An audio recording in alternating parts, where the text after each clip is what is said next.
Class को पहले तो निम्नलिखित में से कौन सी संख्या 8 से विभाज्य है। तो लास्ट के 3 संख्याओं को नहीं देखना आपको, जैसा सब लोग देखते हैं। आपको कैसे सॉल्व करना है इसको कि अगर हमारे पास विभाज्य नहीं पूछा गया है, अगर हमारे पास 3 संख्याओं में एक हमारे पास ऑड नंबर है तो इसमें 4 घटा के भाग देते हैं, लास्ट के 2 डिजिट में ही भाग देना है। अगर 3 डिजिट में भाग देंगे तो समय ज्यादा लगता है। तो अगर हमारे पास ऑड नंबर है 7 तो 4 घटा लेंगे 88 कट गया, ये कट जाएगा। एक इसमें 4 घटा लेंगे 8 कट जाता है। 5 ऑड नंबर है, 4 घटा लेंगे कितना आ जाएगा 48 कट गया।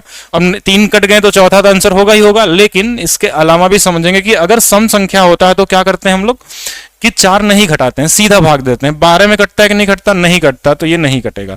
तो ऑड इवन बस सीधा नंबर हो सकता है और ये आसानी से चेक कर सकते हैं। इस पे क्वेश्चन आरपीएफ एसआई में पूछा गया था, एएलपी में पूछा गया था और इस बार भी आपको देखने को मिलेगा। 8 नंबर इंपॉर्टेंट है। हमने 9 और 3 इसलिए नहीं लिया क्योंकि वो ईजी है, आ भी सकता है तो उसको आप आसानी से कर सकते हैं। ठीक है, 8 इसलिए लिखा है जिसमें समय ज्यादा लग सकता है। जैसे ये वाला हमारे पास 4 है, y है और 6 है, तो ये सम संख्या है। पहला चीज, अगर सम संख्या है तो इसमें कुछ घटाने की जरूरत नहीं है और आपसे मिनिमम बोला गया है कि न्यूनतम मान ज्ञात कीजिए। तो हम सबसे न्यूनतम मान 1 से शुरू कर लेंगे। जैसे 1 देखा ये 16 बन गया तो 16 8 से कटता है, तो फिर हमको कुछ भाग देने की जरूरत नहीं है, आंसर कर लेंगे यहाँ पे। ऐसा नहीं कि पूरे में भाग देके टाइम वेस्ट करेंगे, सीधा सीधा आंसर निकाल लेंगे। चलिए आगे देखते हैं नेक्स्ट क्वेश्चन। ये बड़ा इस बार पूछा गया था, क्वेश्चन इजी है इसलिए नहीं कि मैं लाया हूं, आप लोगों के एग्जाम में पूछा जाएगा इसलिए मैं यहाँ पे लाया हूं क्वेश्चन में। बाकी तो मैं आसान क्वेश्चन बहुत कम ही आप लोगों को बताता हूँ। ठीक है, तो जब संख्या n को 5 से भाग दिया जाए तो शेषफल 2 बचता है। तो अगर हम n को 5 से भाग देते हैं तो शेषफल 2 बचता है। अगर यही n स्क्वायर दे दिया जाए कि n स्क्वायर मतलब n हमारे पास 2 बार है और फिर 5 से भाग देंगे तो यहाँ भी 2 आएगा और यहाँ भी 2 आएगा। और इन दोनों के बीच में अगर गुणा का साइन है तो ये दोनों जुड़ जाते हैं, ऊपर में सॉरी गुणा हो जाएंगे।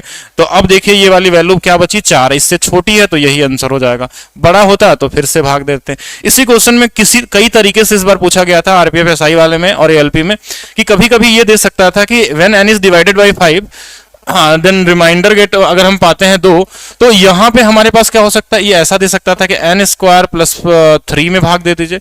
तो इसका मतलब ये हो गया कि इस n का तो हमारे पास अभी निकाले थे कितना आया था 4 और 3 ये मिलके कितना हो जाएगा 7। 7 में 5 से भाग दे देंगे 2 रिमाइंडर आ जाएगा।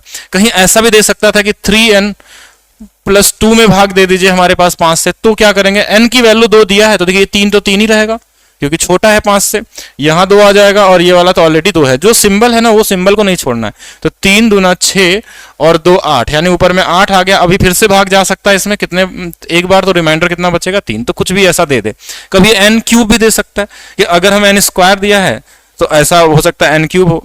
तो ऐसा भी इसको इनडायरेक्टली वर्ड में भी लिख के दे सकता है कि when any number divided by 5 then we will get remainder 2।